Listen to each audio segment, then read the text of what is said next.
Vivamos en este siglo sobria, justa y piadosamente, aguardando la esperanza bienaventurada y la manifestación gloriosa de nuestro gran Dios y Salvador, Jesucristo.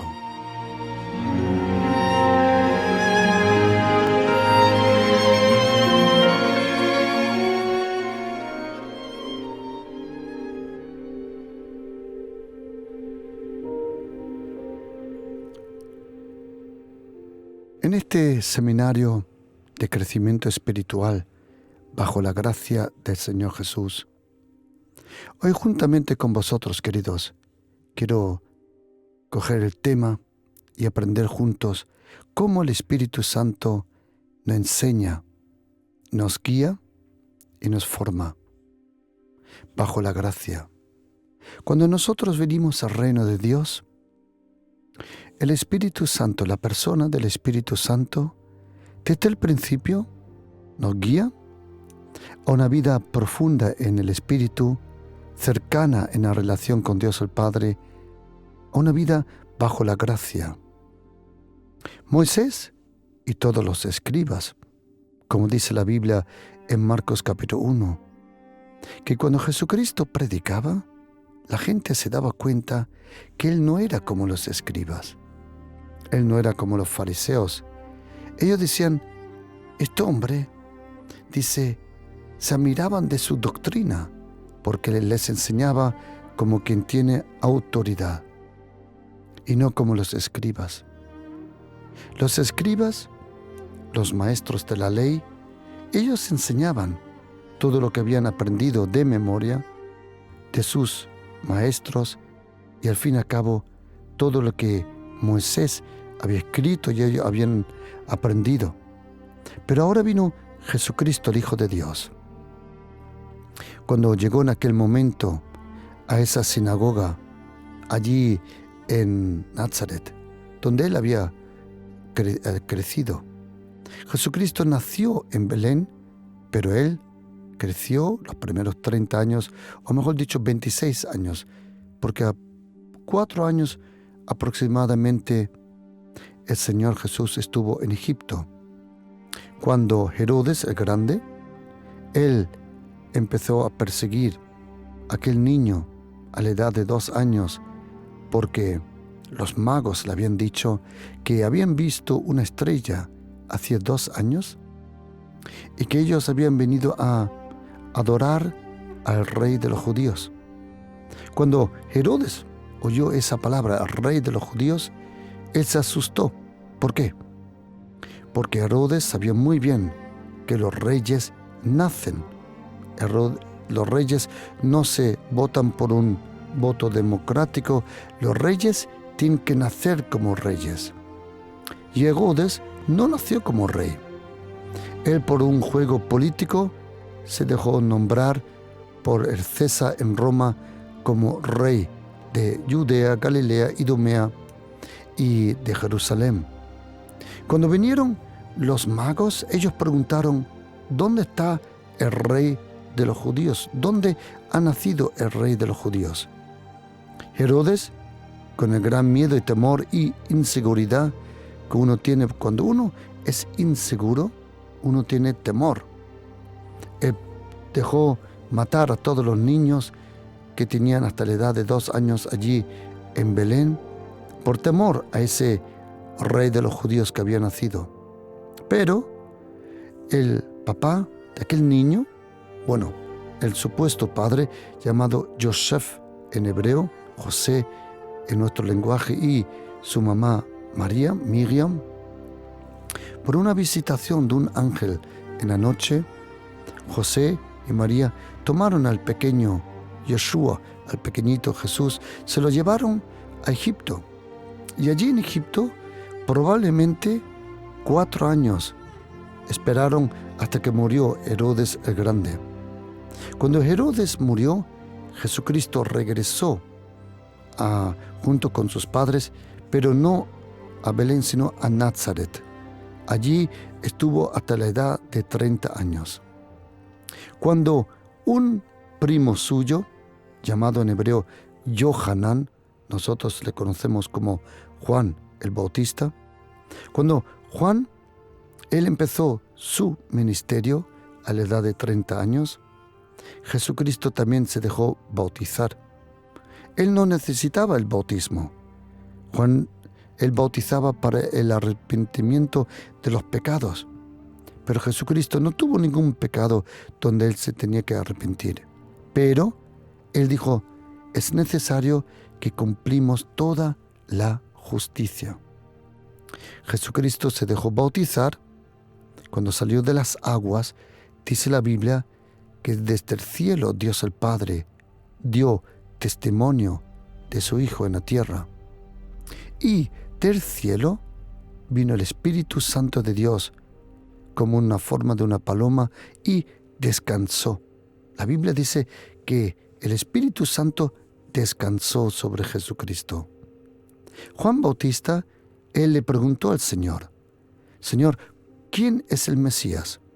Dios el Padre le dijo, sobre quien tú veas venir el Espíritu Santo y quedarse. Esa era la cosa, que en el Antiguo Testamento muchos tuvieron al Espíritu Santo por un tiempo, por una unción, por un ministerio, pero luego el Espíritu Santo se iba. Jesucristo fue la primera persona que fue nacido por el Espíritu, luego lleno del Espíritu, porque dice en Lucas capítulo 4 que Jesucristo se fue al desierto lleno del Espíritu. Y cuando regresó, dice la Biblia en Lucas 4, versículo 14, dice que Él regresó en el poder del Espíritu Santo. Una cosa es estar lleno, otra cosa es tener el poder del Espíritu Santo. Jesucristo se fue al desierto lleno. Allí, en ese tiempo tan difícil, bajo la tentación diabólica, que era impresionante, en aquel tiempo la llenura se convirtió en poder. Yo conozco gente que está lleno del Espíritu Santo, pero no significa todavía que tienen el poder del Espíritu Santo. Son dos cosas diferentes. Jesucristo regresó en el poder del Espíritu Santo. Y dice la Biblia que vino a Nazaret, donde se había criado, y en el día de reposo entró en la sinagoga, conforme a su costumbre, y dice que le fue dado el libro del profeta Isaías. El profeta Isaías, hoy en día, nosotros dividimos las profecías del profeta Isaías en 66 capítulos. El pasaje que Jesucristo iba a leer es el capítulo 61. ¿Por qué digo esto? Porque cuando Jesucristo recibió de aquel que llevaba la sinagoga, el jefe de la sinagoga, cuando recibió el rollo del profeta Isaías, cuando él abrió el profeta Isaías, lo primero que se encontró fue aproximadamente el capítulo 32, 33 del profeta Isaías. ¿Qué significa? Que Jesucristo sabía dónde buscar el pasaje y dónde encontrar ese pasaje que él iba a leer. ¿Sabes, querido oyente? Tú no tienes que conocer la Biblia de memoria, pero por lo menos tienes que saber dónde encontrar los pasajes que te van a ayudar en ese momento. Jesucristo dijo, el Espíritu del Señor está sobre mí. Y el Espíritu Santo, desde el principio a cada cristiano, nos lleva a una escuela. Todo cristiano que nace de nuevo, el perdón de los pecados, la salvación es el nuevo nacimiento. El nuevo nacimiento es lo que sucede cuando uno le pide perdón a Jesucristo. Entonces, en ese momento naces de nuevo. Es el nuevo nacimiento que se experimenta bajo el perdón de los pecados. Cuando uno le pide perdón al Señor, nace de nuevo. Y cuando uno nace de nuevo, tiene que empezar a crecer de nuevo. Y cuando empezamos a crecer en el Espíritu, es el Espíritu Santo el que nos ayuda a crecer en el Espíritu. Primordialmente, el Espíritu Santo provoca, inicia profundiza en nuestra vida dos cosas: una vida cercana, viva y profunda de oración, y segundo, un amor y una cercanía a la palabra de Dios. Todo cristiano tiene que tener esos dos pilares en su vida: la lectura de la Biblia y tener una vida profunda de oración. A partir de ahí sucede lo que dijo Jesucristo en Juan capítulo 14. Él dijo que cuando viniera el Espíritu Santo, Él nos iba a enseñar todas las cosas. Mas el Consolador, el Paracletos, el Espíritu Santo, a quien el Padre enviará en mi nombre, Él os enseñará todas las cosas.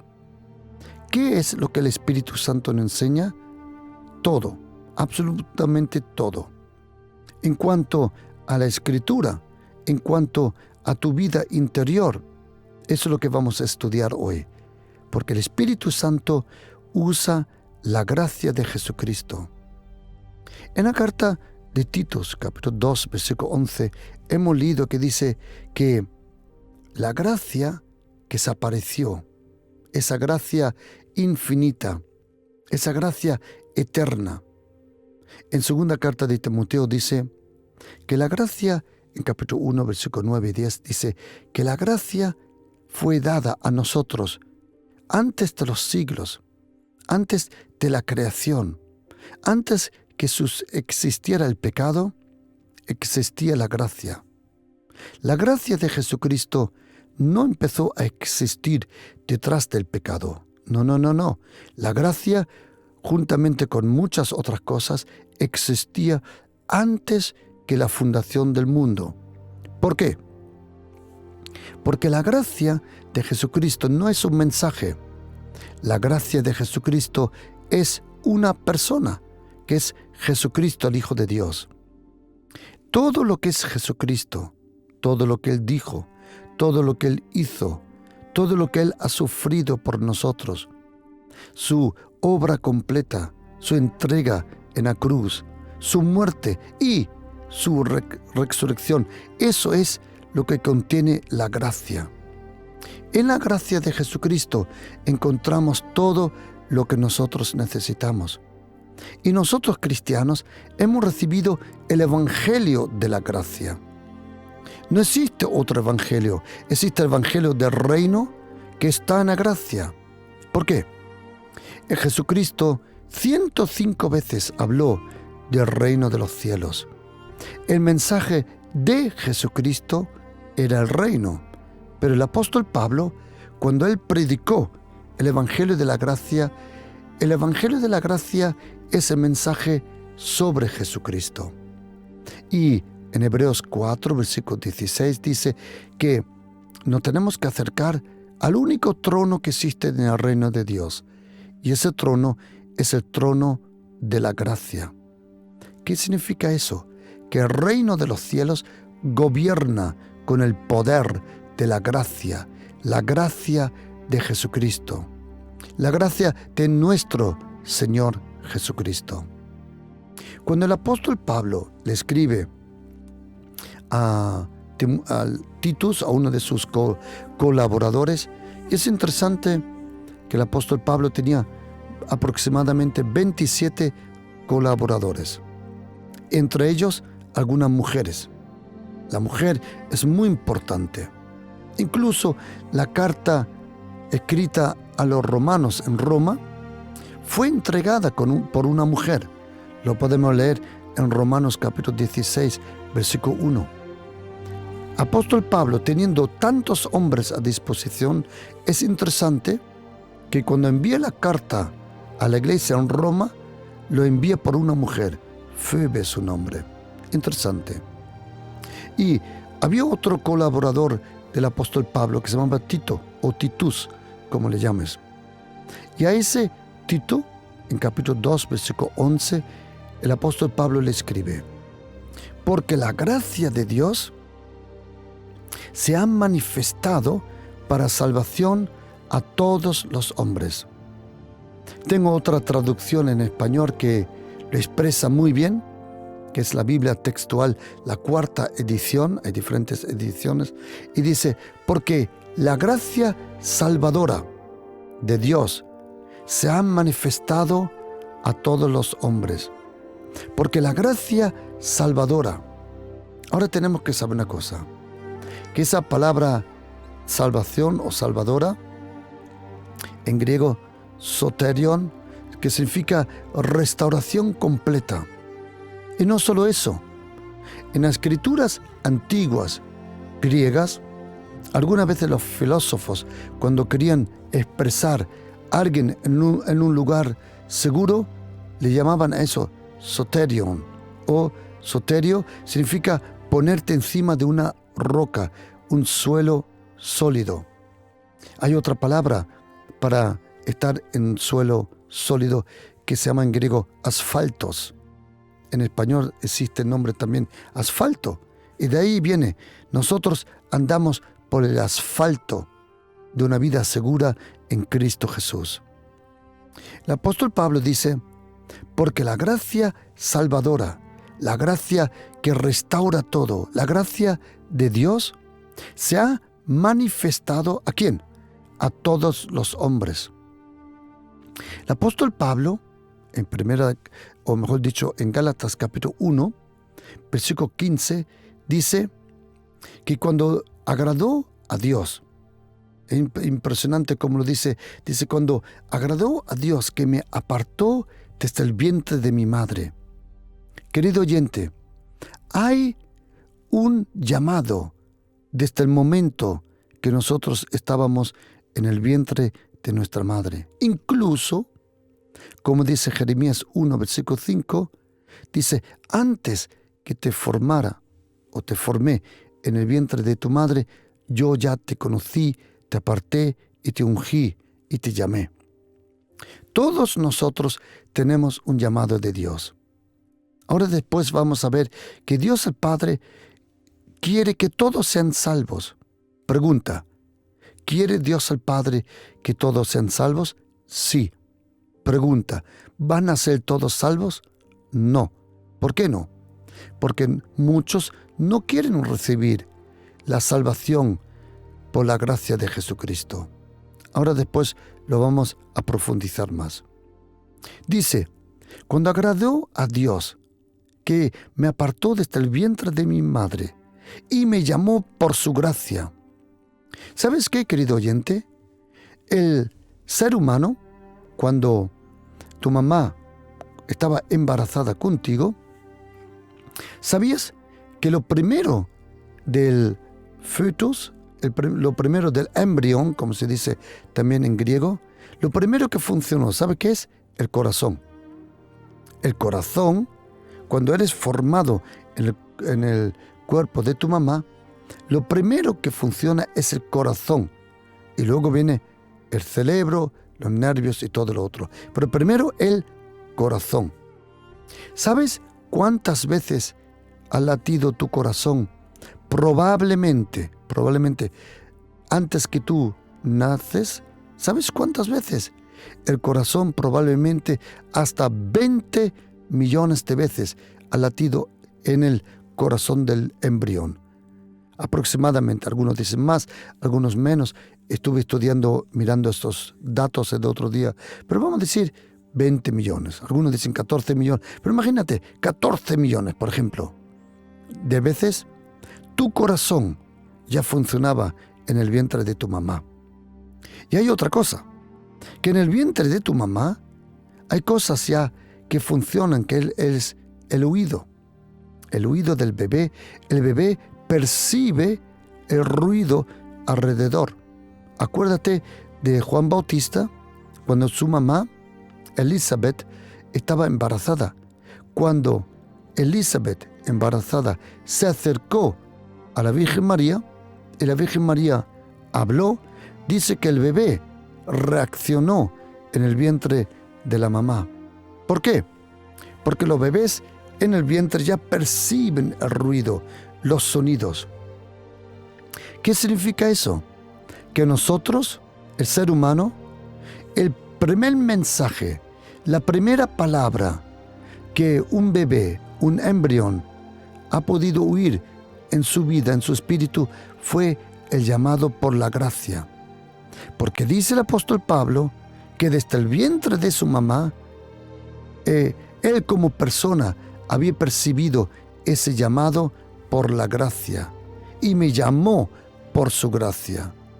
Tú y yo, cuando estábamos en el vientre de nuestra mamá, lo primero que hemos oído ha sido la palabra la gracia.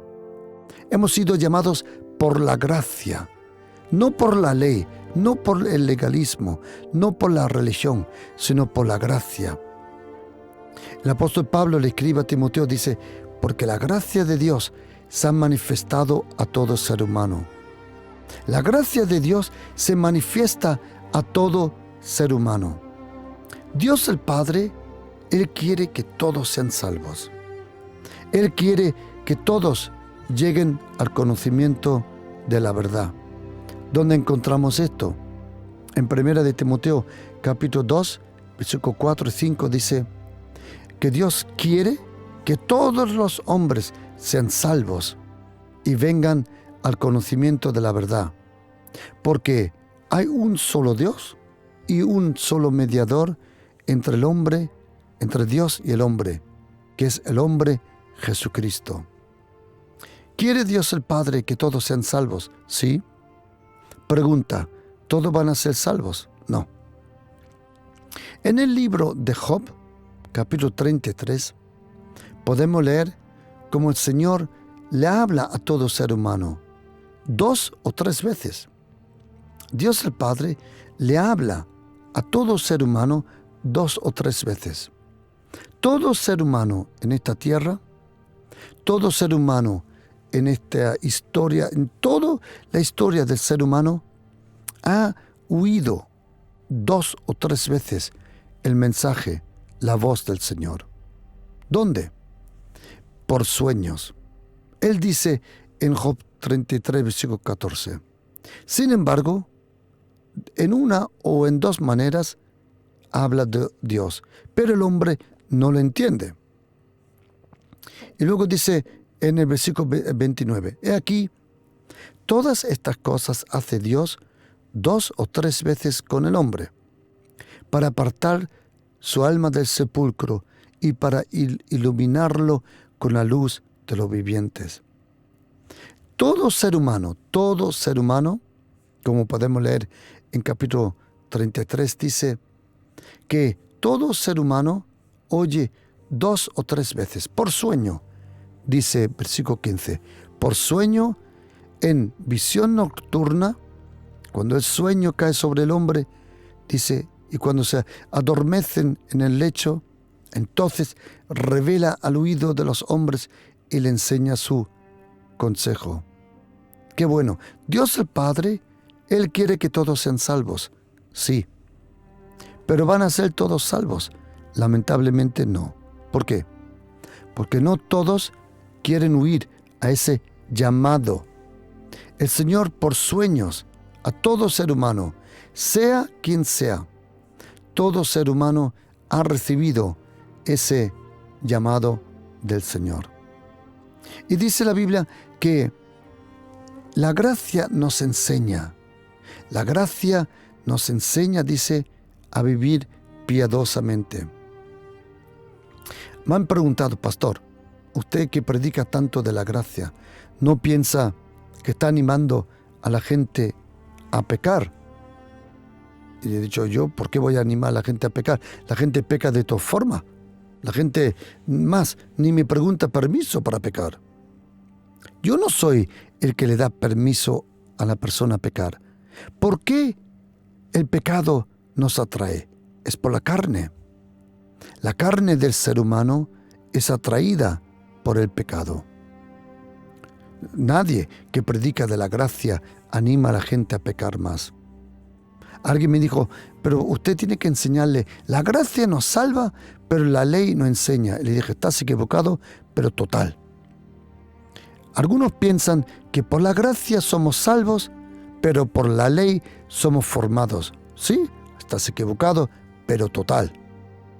La gracia de Jesucristo, dice en Titos capítulo 2, versículos 11 y 12, dice que se apareció a todo ser humano enseñándonos.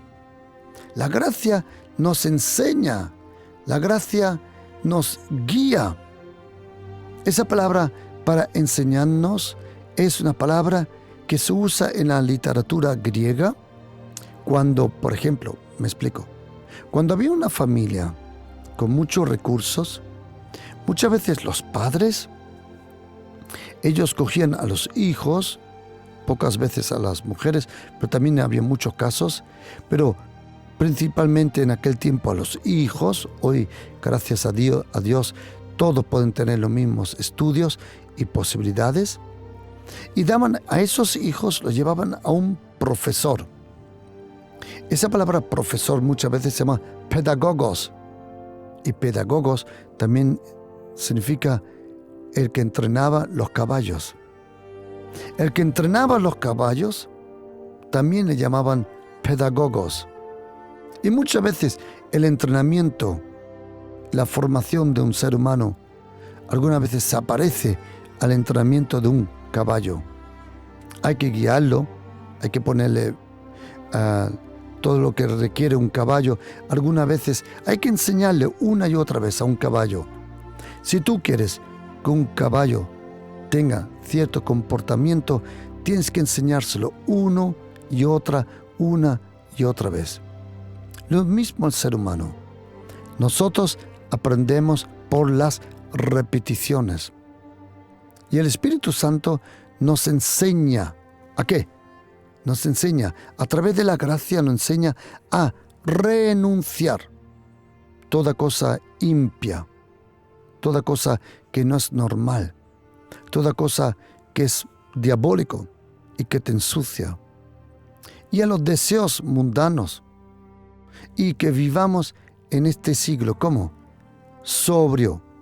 Sobrio significa no solo ser sobrio del alcohol. ¿Por qué?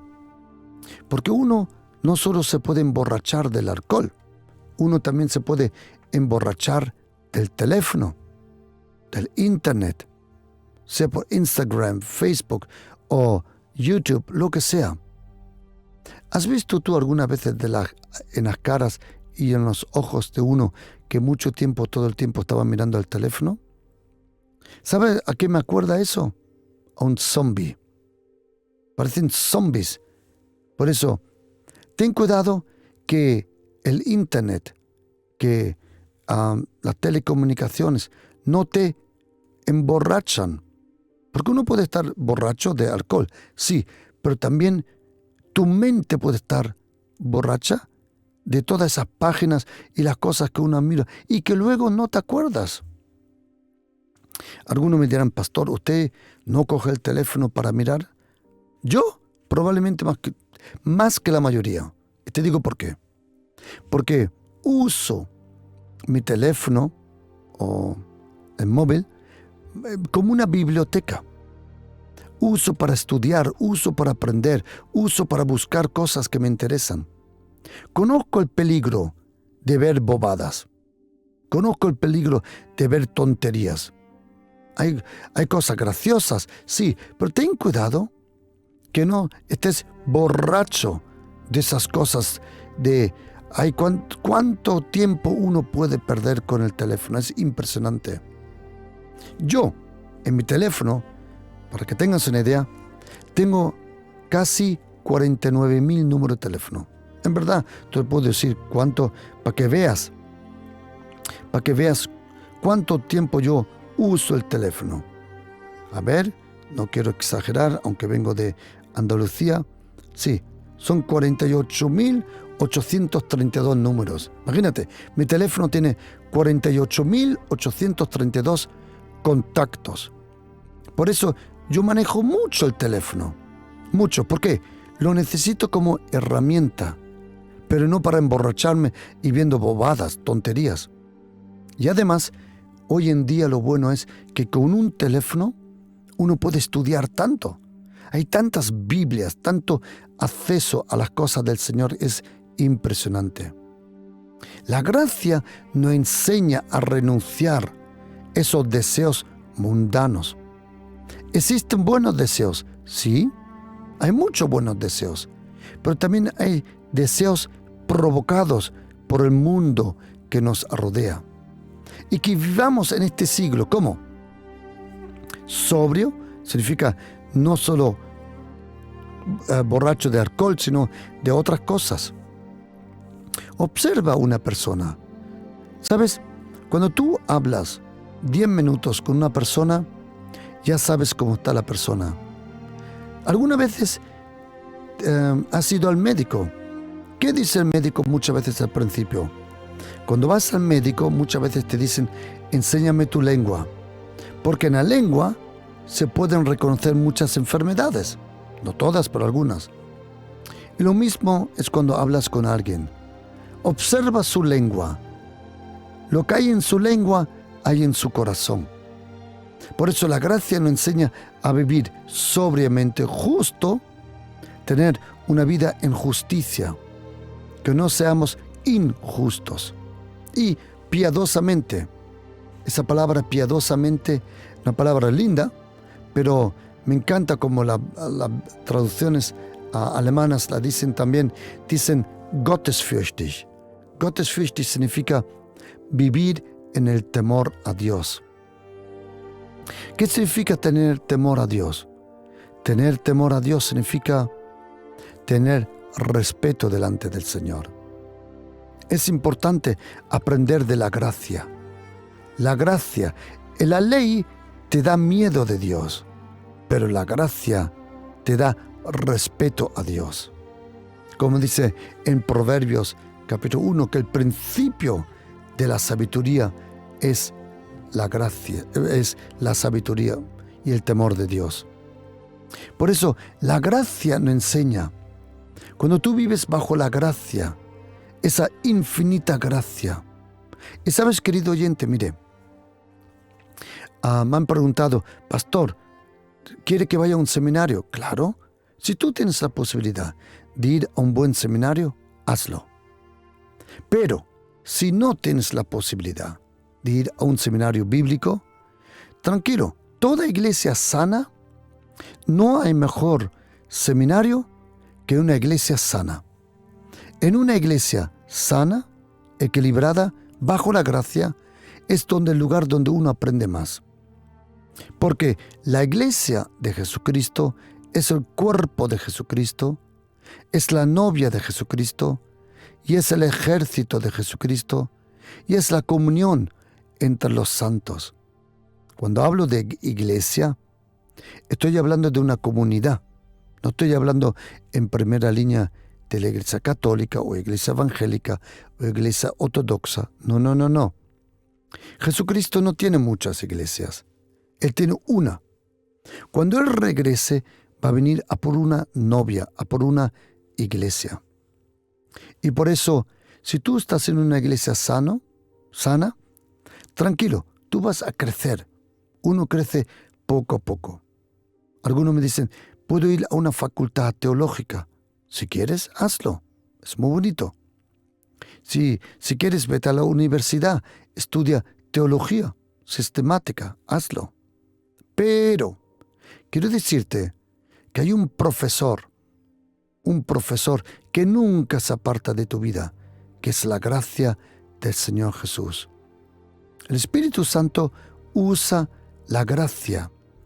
El Espíritu Santo usa la gracia como un profesor. La gracia nos enseña a vivir piadosamente.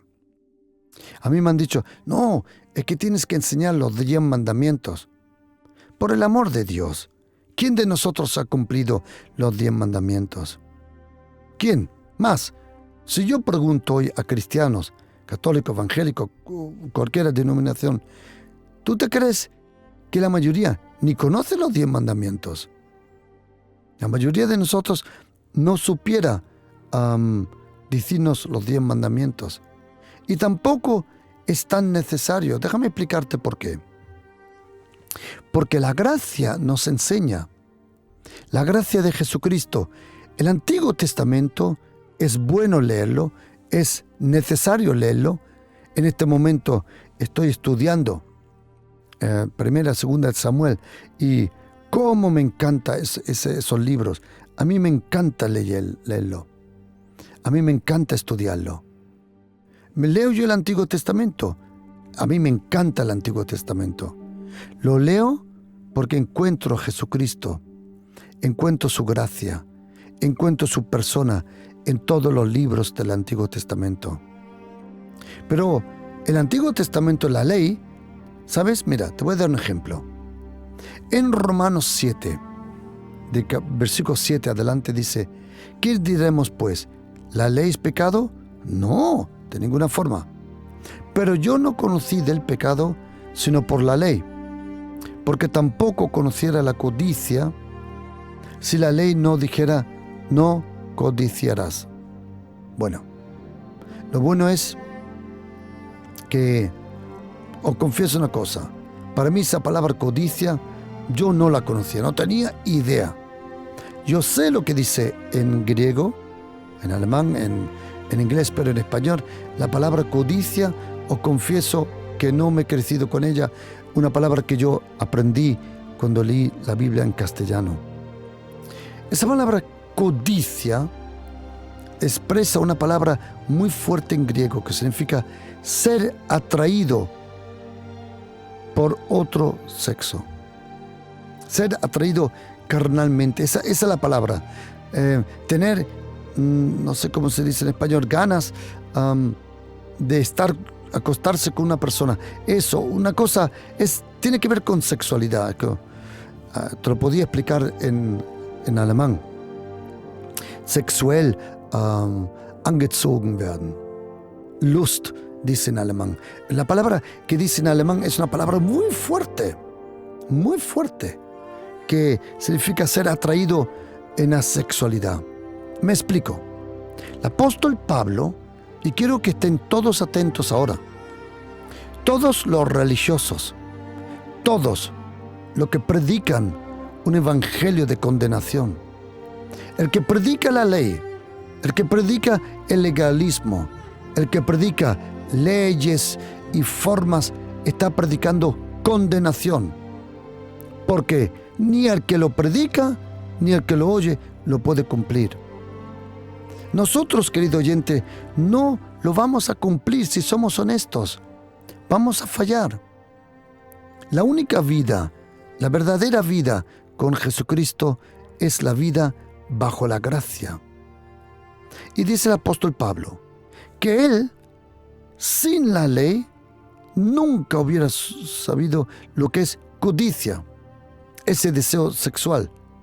Si la ley no dijera, no codiciarás. Fue la ley que se le presentó la posibilidad de la codicia. Dice más, el pecado, tomando ocasión por el mandamiento, produjo en mí toda codicia. Porque sin la ley el pecado está muerto. Yo no sé si tú tienes amigos que no van a la iglesia. Yo no sé si tú tienes personas que no conocen la Biblia. No conocen la ley. ¿Nunca te has dado cuenta los relajados que ellos van pecando por ahí? Y tú dices, ¿y por qué siguen tan felices pecando por ahí? ¿Sabes por qué? Porque ellos no tienen ley que le habla a su corazón. Su conciencia le habla, como a ti y a mí lo hemos experimentado. Pero donde no hay ley, no hay pecado. Es tremendo, porque sin la ley el pecado está muerto. Y dice, y yo sin la ley viví en un tiempo, pero cuando vino el mandamiento, el pecado revivió y yo morí. Tremendo. Es la ley. O déjame explicarlo de otra forma. Como yo me crecí en una iglesia muy legalista, yo me crecí en una iglesia casi rara. Nosotros amábamos al Señor de todo corazón, pero ay, Señor, lo que yo he visto en la iglesia. Ay, Señor, ay, Señor. Vi un legalismo impresionante. Un legalismo que hoy todavía percibo cuando voy a cierto lugar, se percibe ese espíritu legalista. Un legalista cristiano usa el Nuevo Testamento como si fuera el Antiguo Testamento, como una ley que hay que cumplir. Querido oyente, si eres cristiano, quiero decirte de todo corazón, no vas a conseguir cumplir nada. Ni un mandamiento vas a cumplir, te lo prometo. Tú puedes cumplirlo un día, una semana, un mes, un año, pero en algún momento vas a fallar, y si fallas, fallaste en todo. La única forma de vivir con Jesucristo es vivir bajo la gracia de Jesucristo. Porque la ley no te enseña, la ley alimenta el pecado. Mira, te voy a leer un versículo del querido apóstol Pablo, capítulo 15, en primera carta de Corintios, versículo 56. Atención. Dice, el poder del pecado es la ley. Es la ley legalista. Y lo mismo que existe la ley de los judíos, los 613 mandamientos, que tenían cautivos a todos, porque nadie lo podía cumplir. Hoy todavía hay ley, hay un legalismo en ciertos lugares. Hay un legalismo evangélico, hay un legalismo católico, hay legalismo adventista, hay legalismo, realmente un legalismo que ahoga a la persona, que esclaviza a la persona y no lo hace libre. Hay reglas que ahogan, que son un peso sobre las personas. Como dice el Señor Jesucristo en Juan capítulo 11, versículo 28. Venid a mí, todos los que estáis, en español dice trabajados, pero en griego dice cargados, agobiados de esa forma de estilo de vida. Queridos, la religión ahoga. La religión te va a matar antes o después, emocional y espiritualmente. El legalismo es una cárcel. El legalismo roba el gozo.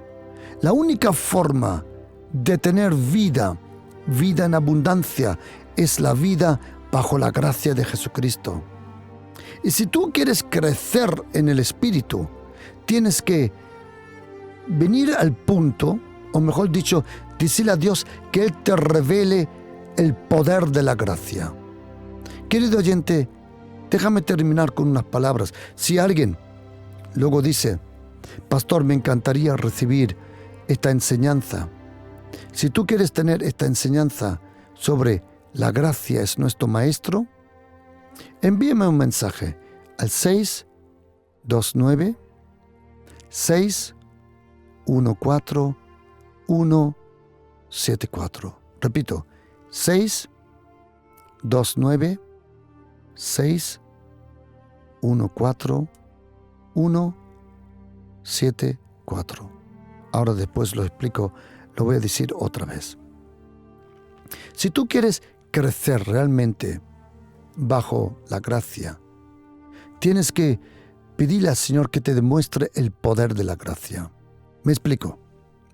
No nos sirve nada de hablar del poder del Espíritu Santo si no hay una demostración.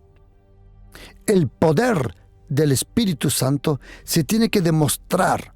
Jesucristo dijo en Hechos 1, versículo 8, que íbamos a recibir el poder, el dunamis, esa dinámica, esa vida, ese desarrollo, esa fuerza. El poder del Espíritu Santo se tiene que manifestar. ¿Cómo? Cambiando vidas, salvando personas, echando demonios fuera, sanando los enfermos. El poder del Espíritu Santo no es un aspecto teológico. Si no hay demostración del poder del Espíritu Santo, todo es un rollo. Se tiene que ver poder, power. Tiene que haber energos, kratos, ishios. Tiene que haber dunamis, fuerza del Espíritu Santo. El poder del Espíritu Santo no me sirve nada si tú me explicas el poder. El poder se tiene que ver. ¿A qué voy? Lo mismo es la gracia. Es el poder de la gracia. La gracia de Jesucristo se tiene que demostrar.